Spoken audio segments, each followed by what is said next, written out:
வருவதற்கு பாஸ் கிடையாது, QR கோடு கிடையாது. எல்லோரும் வந்து தலைவரை சந்தித்து விட்டு மகிழ்ச்சியோடு செல்லலாம். எதிர்கால தமிழகத்தின் தலையெழுத்தை மாற்றி அமைக்கக்கூடிய தமிழக வெற்றி கழகத்தினுடைய தலைவர்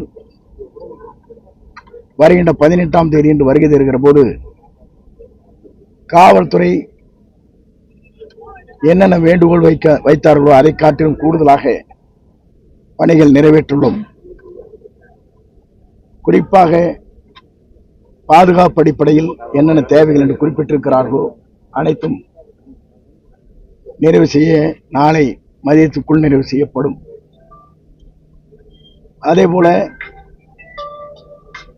பாதுகாப்பு அடிப்படையில் 40 கேமராக்கள் இங்கே பொருத்தப்படும். அவசர தேவைக்காக 40 வாக்கி டாக்கியில் கொடுக்கப்படும். 24 ஆம்புலன்ஸ், 72 மருத்துவர்கள், 120 செவிலியர்கள் இடம்பெறுவார்கள். அனைத்து வசதிகளோடு 20 சின்டாக்ஸில் தண்ணிகள் கொடுக்கப்படும். வருகின்ற அத்தனை பேருக்கும் பாட்டிலே தண்ணீர் வழங்கப்படும். அந்த பேரிகேட் கட்டப்பட்ட இடத்திலேயே அனைவருக்கும் அங்கே வழங்கப்படும்.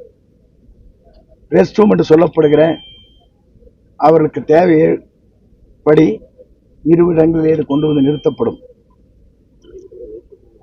அதேபோல ஃபயர் சர்வீஸ் 3 பாதுகாப்பான அடிப்படையில் 60 ஏக்கர் நிலங்களில் வாகனங்கள் அங்கே நிறுத்துவதற்கு ஏற்பாடு செய்யப்பட்டிருக்கிறது.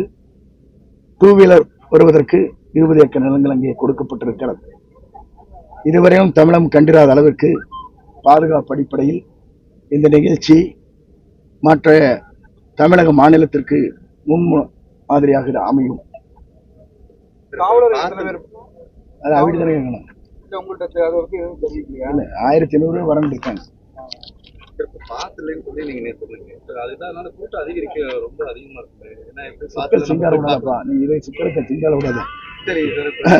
நாங்க கொண்டு வருவதே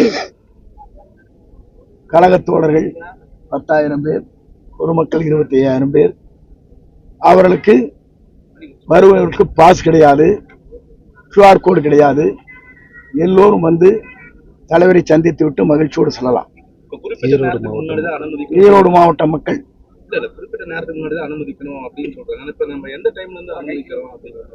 இல்ல, அதெல்லாம் காவல்துறை அன்றன்று நடைபெறுகிற நிகழ்ச்சியை பொறுத்து அவர் நடவடிக்கை மேற்கொள்வார்.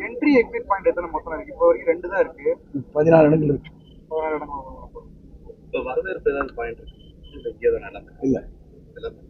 செய்திகளை உடனுக்குடன் தெரிந்து கொள்ள கீழ்கண்ட கேபிள் மற்றும் DTH நெட்வொர்க்குகளில் எம்நாடு செய்தி தொலைக்காட்சியை காணுங்கள். பாதகம் செய்பவரை கண்டால் நாம் பயம் கொள்ளலாகாது பாப்பா. மோதி மிதித்து விடு பாப்பா, அவர் முகத்தில் உமிழ்ந்து விடு பாப்பா. அண்மை செய்திகளை உடனுக்குடன் தெரிந்து கொள்ள இணைந்திருங்கள் எம்நாடு தொலைக்காட்சியுடன்.